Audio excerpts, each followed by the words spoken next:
Witness Docs from Stitcher.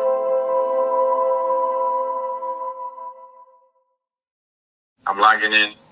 Testing one, testing. I don't think the audio is coming through. Yeah, we don't hear you. This is going to make my dad buy a new computer. I'm in the studio with my producer, Abigail. We're trying to record a call with my pops. Chris. What's poppin'? Look, man, what's it called? The application? It's antiquated, man. Seems they're going to have to buy a new one. Bye. Told you. I love that man. He's truly one of a kind, my pops is. My pops was born and raised in the U.S. like me. Fun fact, we were actually born in the same hospital, New York Presbyterian Hospital for Women on the Upper East Side. Now, Pops was born in New York, but both his parents are Dominicano. He spent his childhood summers on the island. He even moved back to the DR for a couple of years in his 20s. All my childhood, my Pops was proud of being Dominican. He taught me to identify that way. We'd get a Dominican breakfast at a joint in Queens once a week, some bomb-ass mango and salchichon, also known as mashed green plantains and fried salami. It's delicious, you should try it. And we'd cut a rug to some bachata or merengue in the living room. And that's what being Dominican meant to me. But there's a few things, and kind of big things, that my pops didn't teach me about being Dominican. And they bother me a little. The first one is, my parents didn't teach me Spanish. Not a lick. Even though it's the only language both my grandmothers speak. And the second thing is, I have never set foot in the DR. Never visited the island once. How come I never went to the Dominican Republic? Why do you think that didn't happen? Was it not important? You know, how come I never learned Spanish? Lauren went. You didn't find an interest in Spanish. And Lauren went because of her grandmother. My grandmother as well. Yeah. But Martha and I talk about it. But I would say that, I don't know. I really don't know. And it hurts me now. Why didn't we take a trip? Because we still have a little bit of family. But why wouldn't go and introduce you to this beautiful island? As you can hear, my pops' reasons for why these things haven't happened, well, they're not that clear. What are we going to do? Decide let's go to DR, but we're not all in the same tune or in the same page? Let's say an example, Christmas. You're busy. I wanted to go to DR and spend a vacation, but we can't because you're busy filming. This is funny how it's always my fault. It's interesting. It occurs to me that I would never be having this conversation with my dad if it wasn't for Porfirio Rubirosa.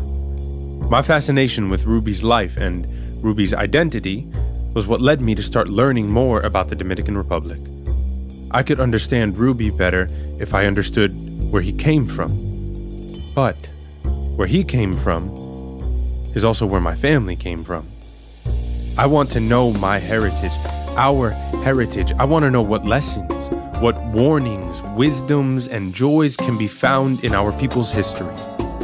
Maybe that'll help unlock some things about Ruby and about me and about why I feel so dangerously close to him. This is episode 4. What's in my blood?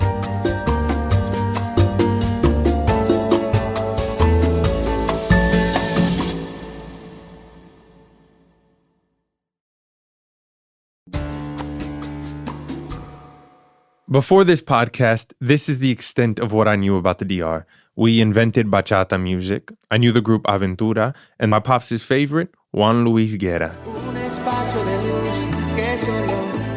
And we've got baseball heroes, from Manny Ramirez to David Big Papi Ortiz.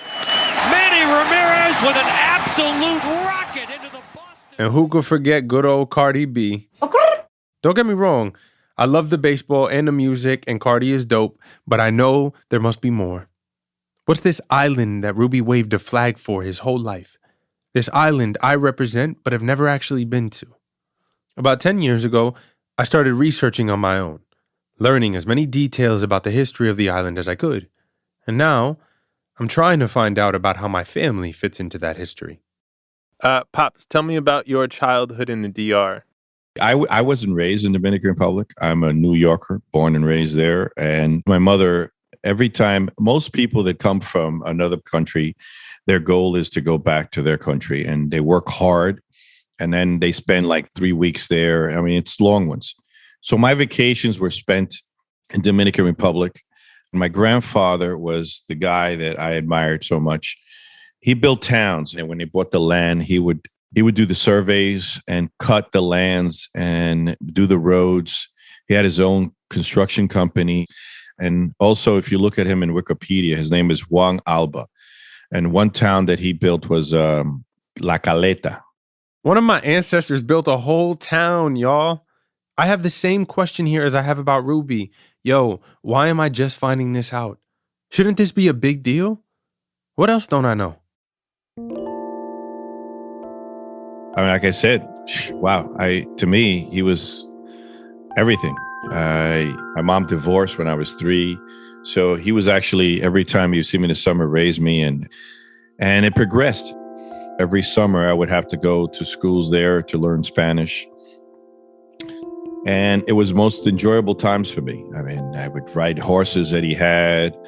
I would go with him in his Jeep. He had that safari look. He would always carry me in his lap.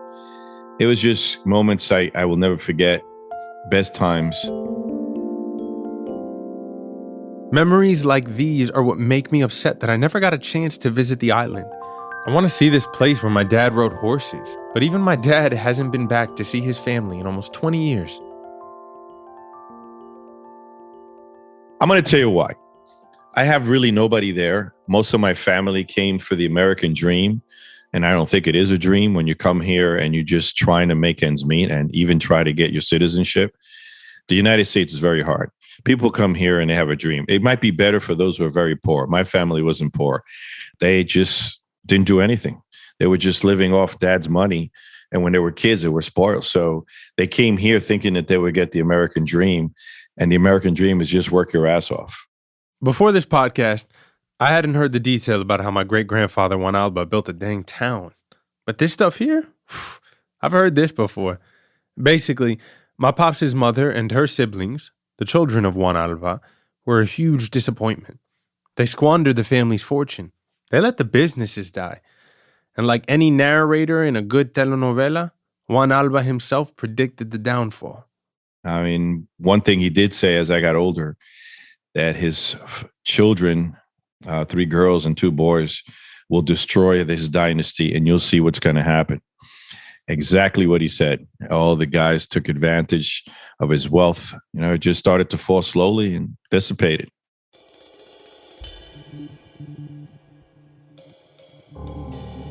My pops did tell me one other thing about my great-grandfather.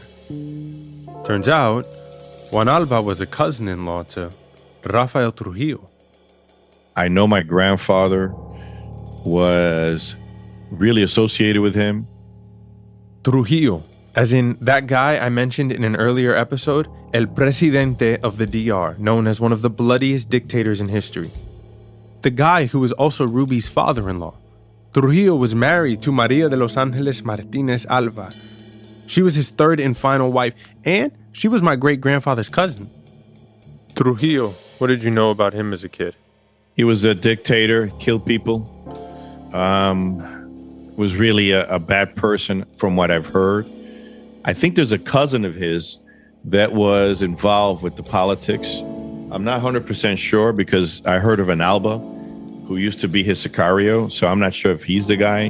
A sicario, as in an old school hitman, as in a real assassin that is potentially in my family tree. Gonna have to look into that.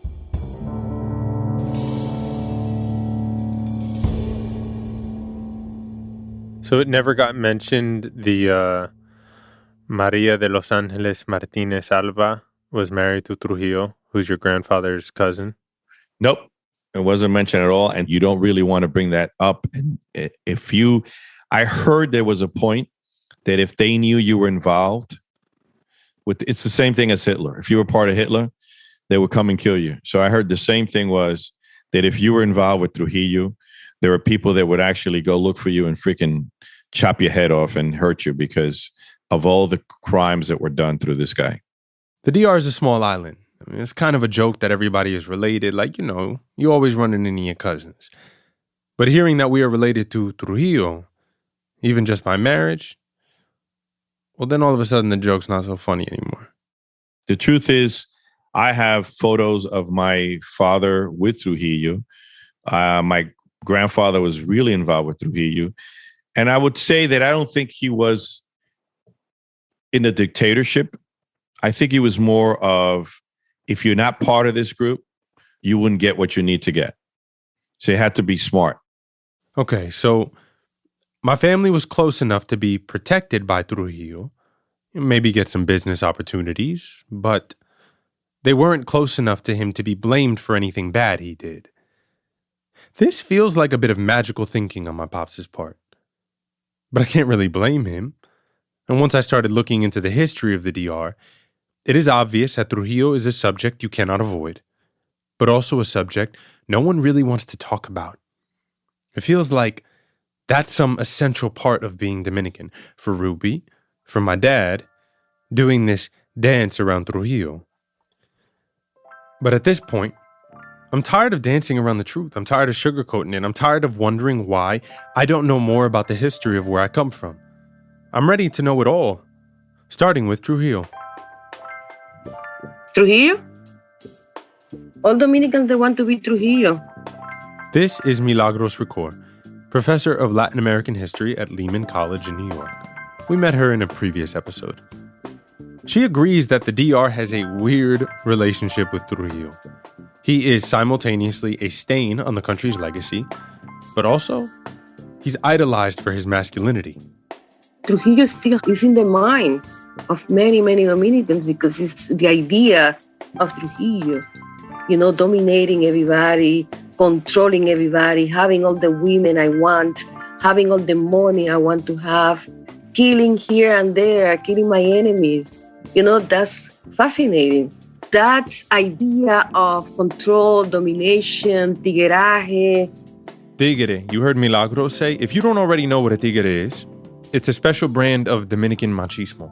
For Trujillo, being a tigre meant being a pretty typical dictator. I'm Bill Leonard, standing in front of one of the countless statues of Rafael Trujillo that dot the landscape of the Dominican Republic. For the next hour, This is an old TV special made by CBS in 1960. Journalist Bill Leonard travels around the DR to report on Trujillo. And this next moment, I think, tells you a lot about the Generalissimo. Generalissimo, do you resent the word dictator? No. His Excellency said that he doesn't resent that word. The voice you hear now is Trujillo's translator. This word of dictator is a speculation word created by his enemies. Trujillo may have laughed off the suggestion that he was a dictator, but he was a dictator through and through. He exploited the Dominican Republic, not for Dominicans, but for himself. Trujillo has so much money that he actually paid in full the Dominican debt. And he created the Dominican peso. And he created the Bank of Reservas, the national bank. Some people believe that was an act of nationalism, but that was a personal act to preserve what was his. He wasn't thinking about the nation, he was thinking about himself. Of course, like most dictators, Trujillo thrived on taking control, silencing and disappearing his enemies, killing and jailing anyone who opposed him, and on top of that, women across the country lived in fear of him. He was also called the great rapist because he used to rape women, everywhere. He went to a place and he liked a woman. The woman has to be white with straight hair. So there are many stories of rape. The women have to be white, and ideally from elite families. This is part of Trujillo's long-standing obsession with status and whiteness. We talked a little bit about this in a previous episode. Trujillo was desperate to be white, closely linked with the European elite. In my research into Dominican history, I came across a PBS documentary special called Black in Latin America, hosted by the legend Henry Louis Gates Jr. He did a whole episode about Haiti and the DR. It's really great, and one of the best things I've seen about recent history on the island. Here is Gates on the show with a guide looking at photos of Trujillo from the 1930s. Look at that. You would think it was Europe. Yeah, in his ID, he put white. On his ID? He's white. But he was a mulatto. Yeah. Ah. Like me. Like you. Uh-huh. You can see the rose cheeks and the pics. And his photos, he has makeup. He has makeup? The pictures and the photos. Yeah. He would powder his face? Powder, yeah. Lighten. Ah. Yeah, it's white powder. Ah. Damn. Trujillo marked white on his ID, just like my pops does. Obviously, they are doing it in different times and places and, on different scales, but still, it makes you think. Trujillo's obsession went further than just his own appearance. He was on a mission to make the entire nation whiter by any means necessary. That mission was, unfortunately, kind of a tradition for the DR by the time Trujillo was in power. So were they all white guys? He is a mulatto. He didn't look very mulatto in that statue. Henry Louis Gates Jr. again for PBS. This time he's with a different guide, looking at a statue of one of the DR's founding fathers, a guy named Juan Pablo Duarte. No, he doesn't. And that reflects a tendency in the imaginary of the Dominican ruling elites who have this tendency to want to whiteify their heroes if their heroes are too black. So they whitened the brother? Yes. Let's talk a bit about where this Dominican urge to whiten history comes from, shall we? The DR is one half of the Caribbean island of Hispaniola. The other half is Haiti. It's surrounded by Cuba, Jamaica, and Puerto Rico. Originally, beautiful indigenous Taino people lived on the island. The DR is actually one of the first places in the Americas that Christopher Columbus landed. He and other colonizers decimated the indigenous population, unfortunately, as they do. There are still many people with Taino blood living in the DR. There's probably some of that blood in me, but the culture as a whole was basically wiped out. The colonizers responsible were French and Spanish. The French settled on the western side, in what is now Haiti, and the Spanish settled on the east, the DR. All the colonizers brought boats filled with enslaved people, slaves from West Africa.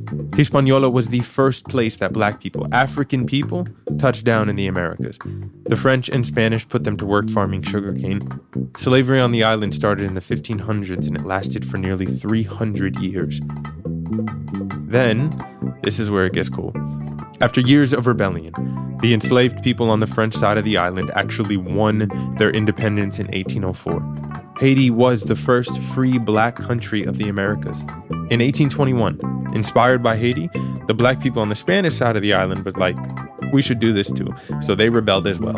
And they pushed out the Spanish governor, Peace. And then Haiti stepped in and took control over the whole island of Hispaniola. This could have been the end of one history and the start of another. One big, beautiful black nation successfully kicking out the colonists and ruling themselves. But the folks in charge of the formerly Spanish side of the island, they weren't happy with the new Haitian government. They didn't want to speak French and they didn't want to give up Catholicism. They wanted to be white and Spanish. So they pushed the Haitians out, forming the Dominican Republic. And with that came this ever-present hate against everything it means to be Haitian, including being proud of their black roots. Today, Dominicans celebrate their independence not from Spain, the nation that colonized them, exploited them, enslaved, and killed their native population, but from their neighbor, from their black brothers and sisters on the same island, Haiti. The DR celebrates its independence from Haiti. What does that tell you about Dominican-Haitian relationships? It's not all Dominicans, but the officiality of the Dominican Republic has instilled in the minds of Dominicans that we are Indo-Hispanic. So the motherland is Spain. The enemy is the black guy next door. So it's like Haiti is the enemy, not Spain. So we have all these narratives that have been in the head of people. So we don't see Spain as somebody that colonized. We don't know the meaning of colonization. If you can sum it up in a sentence, the DR celebrates its independence from Haiti, not from Spain. Why do you think that is? Anti-Blackness. Okay, yeah. This is France Francois, an activist and educator. She teaches a workshop called Decolonizing Hispaniola. I mean, to celebrate your independence from Spain, you'd have to recognize that you were once enslaved by Spain, right? And to recognize you were once enslaved by Spain means you would have to look around and see who's still currently in power in the Dominican Republic and how much of the colonial system remains. When France says who's still currently in power, she means white Dominicans. The ruling and the upper middle classes are whiter than the country's population at large. And that group in power continues to promote the global idea that white is right. So I've heard a lot of Dominicans say that they were taught that they were actually enslaved by Haiti. And I always ask them, then why don't you speak Creole? Like what language do you speak? Like, let's just put the dots together. But the Dominican state, Dominican education system, the Dominican church all function as state propaganda that will not allow Dominicans to see Haitians as their brothers or see that they have much more in common with Haitians across the river than the Dominican elite, because then they will question the current power structure, and that can't happen. So the Dominican independence is celebrated from Haiti because the Dominican government needs white supremacy to exist. There is still one huge historical event that is like a distillation of hundreds of years of history between the DR and Haiti. An event I had no idea about until researching Ruby and Trujillo. France is going to tell us about it and its lasting impact when we come back.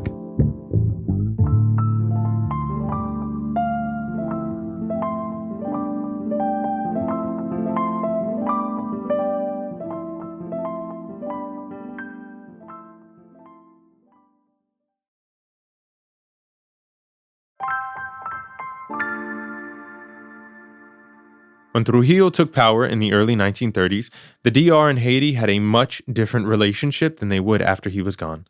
France says, in the early days, the border between the two countries was actually porous. Haitians and Dominicans would cross it daily. Cap-Haïtien is a lot closer for Dominicans on the border than Santo Domingo. So if they needed to go to the movie theater or something, they would just cross into Haiti, go to the movie theater, do their shopping, go back. You know, Haitians would go to school on the Dominican side and then in the afternoon walk home. And that's how people existed for a long time. But when Trujillo took power, he decided this coexistence was a problem. The country was struggling financially. When looking for someone to blame, Trujillo looked right across that same border. Haiti was the problem. Haitians crossing the border was the problem. Haitians taking jobs on Dominican farms was the problem. Here's an actor reading an excerpt from a speech Trujillo gave in 1937. I have seen, investigated, and inquired about the needs of the population. To the Dominicans who were complaining of the depredations by Haitians living among them, the thefts of cattle, provisions, fruits, and were thus prevented from enjoying in peace the products of their labor, I have responded, I will fix this. And we have already begun to remedy the situation. 300 Haitians are now dead in Banica. This remedy will continue. What Trujillo calls a remedy, the rest of the world calls a genocide.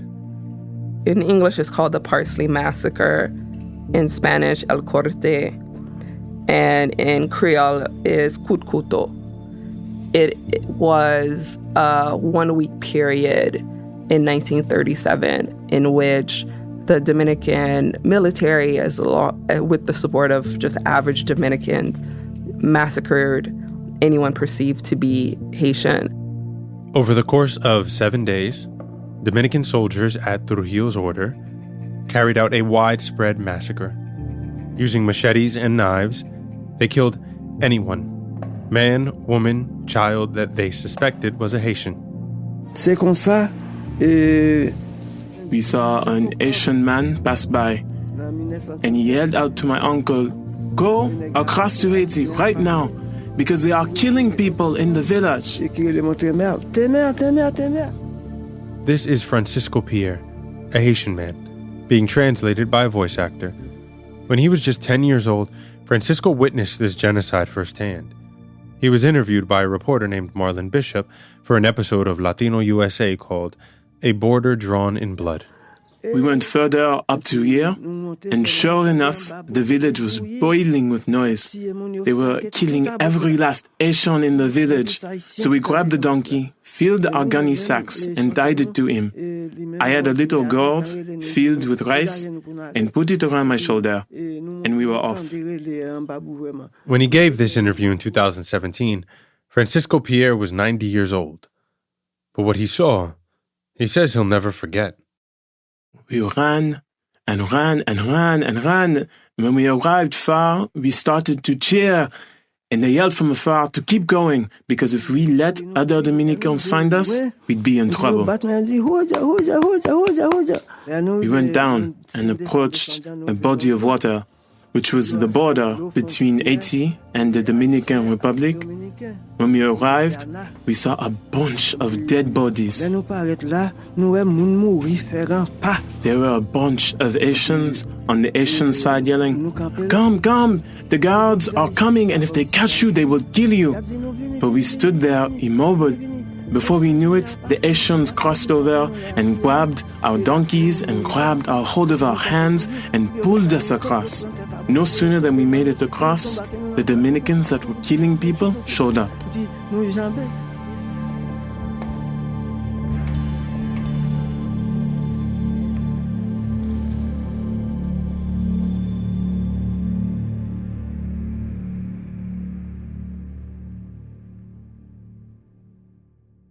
It's impossible to know exactly how many people were killed in the Parsley Massacre.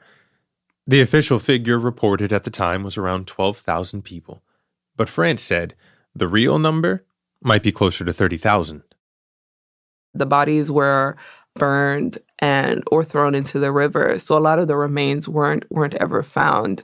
So the number is based on firsthand accounts of people who lived in these towns and saw the destruction.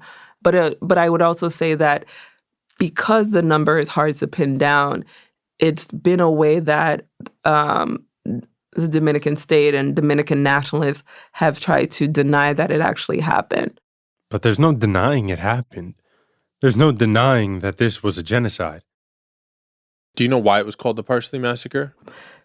It's called the Parsley Massacre because legend has it that because they couldn't tell who was Dominican and who was Haitian, the military would ask people to say perejil. In the same way that the Nazis would target people based on their last name or the shape of their nose, legend has it that the Dominican army targeted some people based on how they pronounced the word perejil, the Spanish word for parsley.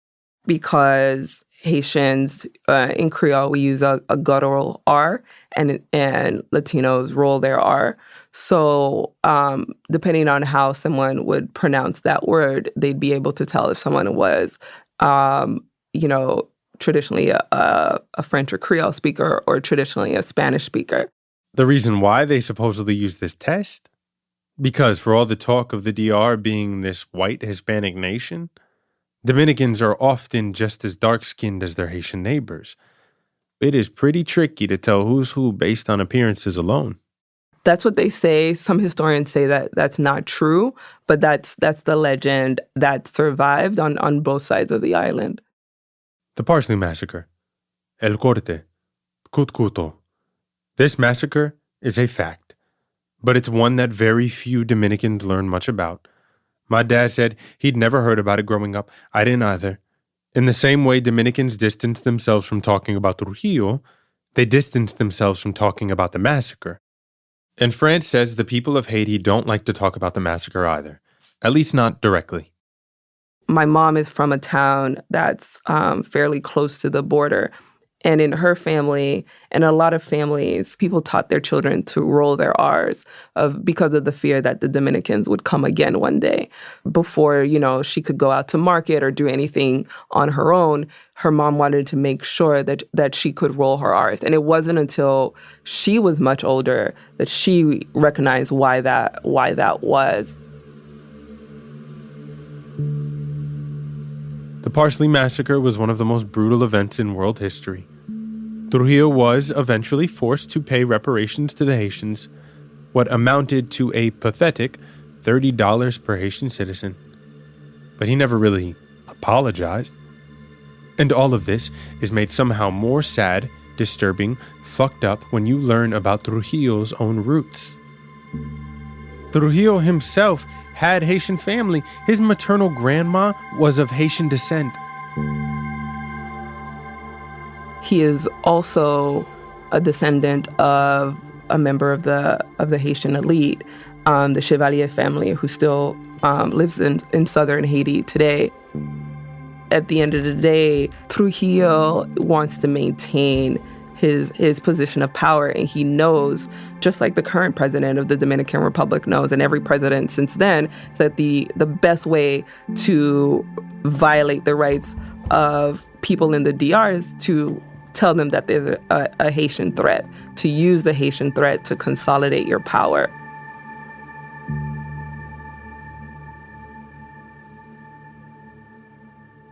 I'll be honest, when I asked France about Trujillo, I thought it was going to be plain and simple. He's a horrible, terrible man. And France does think Trujillo is a horrible man. But she also said this. I think Trujillo is very much an embodiment of the complexity of Dominican identity. In other words, Trujillo is not some violent anomaly. No, he represents something about the DR as a whole. And I think she's right. Trujillo is horrible. He's the embodiment of white supremacy. But that horribleness is maybe inside every Dominican, even if we wish it wasn't. It's festering there. It's anti-blackness. And it's everywhere, not just in the DR, everywhere. And even today, decades after Trujillo, anti-blackness rears its ugly head in the DR. The current president of the DR just started construction on a border wall. Haitians face discrimination daily, simply for their accents, their culture, and the color of their skin. This discrimination is exactly what France is trying to shed light on. She says when she was working in northern Haiti, she'd regularly hear stories of Haitians being tortured or killed with no repercussions from the Dominican government. And her colleagues on the border were witnessing a crisis. They essentially said, France, we are seeing thousands and thousands of Haitians fleeing the DR with whatever they can carry on their back. And we need your help making sure that people know about this, because we're afraid this is going to be 1937 all over again. The day I spoke with France in November 2021, the Dominican government was actively rounding up Haitians, including Haitians with Dominican citizenship, and deporting them. One of the laws that they passed this week was banning quote-unquote illegal immigrants from giving birth in Dominican hospitals. That is a violation of every law. It's a violation of human rights law. It's a violation of Dominican law. I mean, it's a violation of morals, of ethics. And so there's this viral video on social media of Dominican immigration agents actually going to the maternity ward at hospitals and rounding up women who they perceive as Haitian in labor. Holy shit. Yeah. In one video, the woman is clearly distressed. She's in labor. The immigration agent is trying to shove her on the bus, and he's taking her small child out of her hands. You don't really need to know anything about Haiti and DR to see this video and know it's messed up. Never mind that it's also unlawful. France doesn't want to see 1937 all over again. I don't either.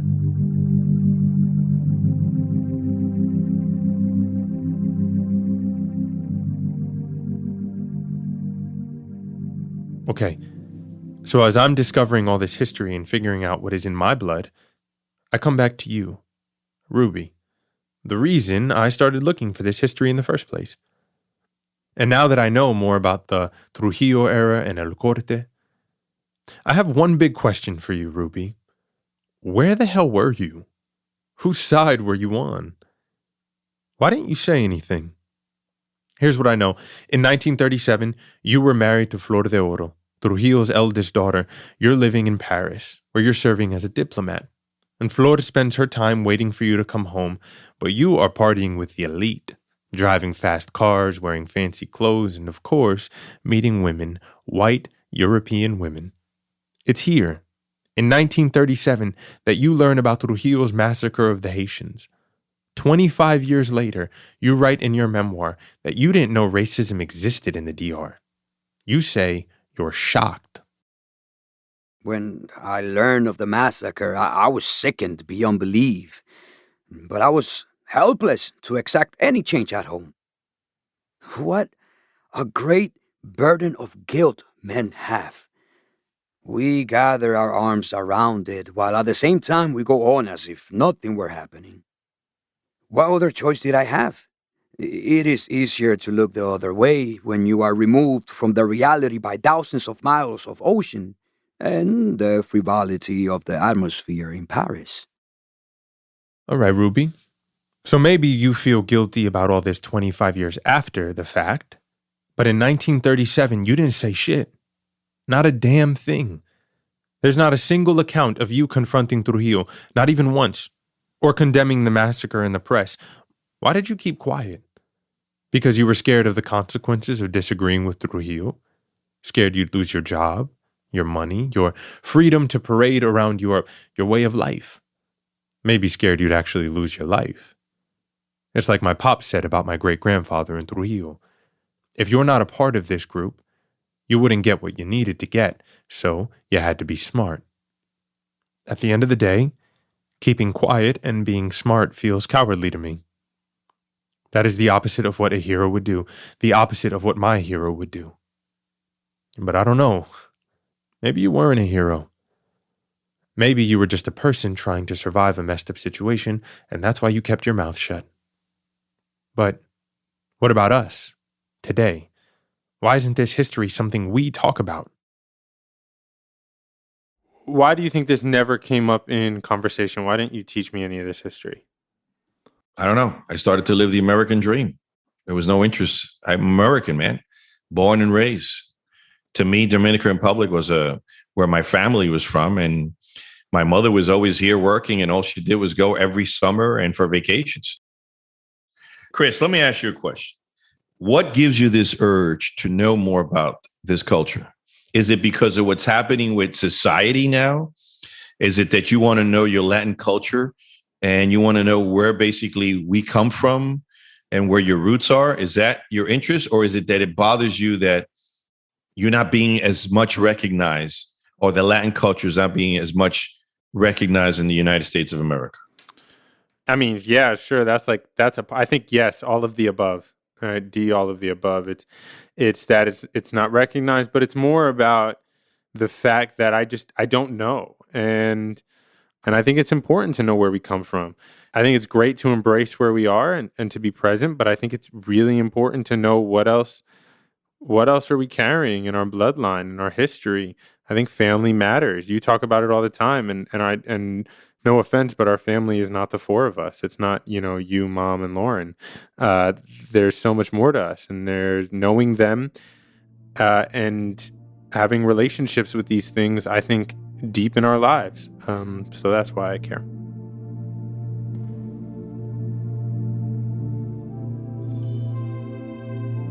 Ruby, you didn't fight for your brownness or your blackness, and maybe that wasn't your job. But in seeing that, I'm starting to think it's mine.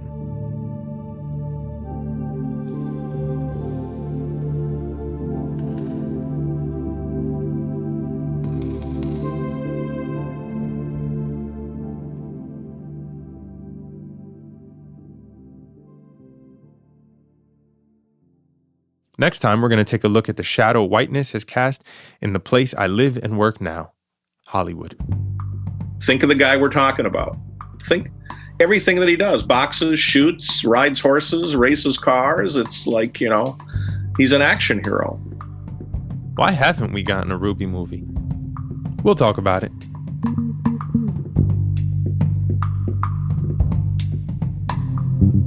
Rubirosa is a production of Witness Docs from Stitcher.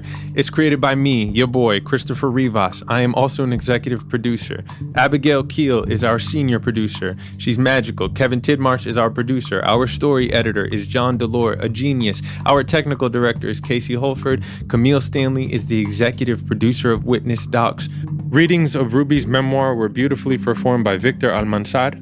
Workhouse Media Inc. is also a contributing producer to this podcast, as are executive producers Amelia Baker, Mackenzie Monroe, and Ari Anderson. Thanks, y'all. Original music for this podcast is composed and performed by my homie Wilson Torres, Jason Villamar, and Marcos Varela. Our theme song is composed by Allison Leighton Brown. Get in touch, y'all. We want to know your questions, thoughts, and stories. We want to hear from you. So send them all to rubirosa@stitcher.com. And do us a favor. Subscribe to the show. Write reviews. Tell your friends. We love the help. We appreciate you. Peace, y'all.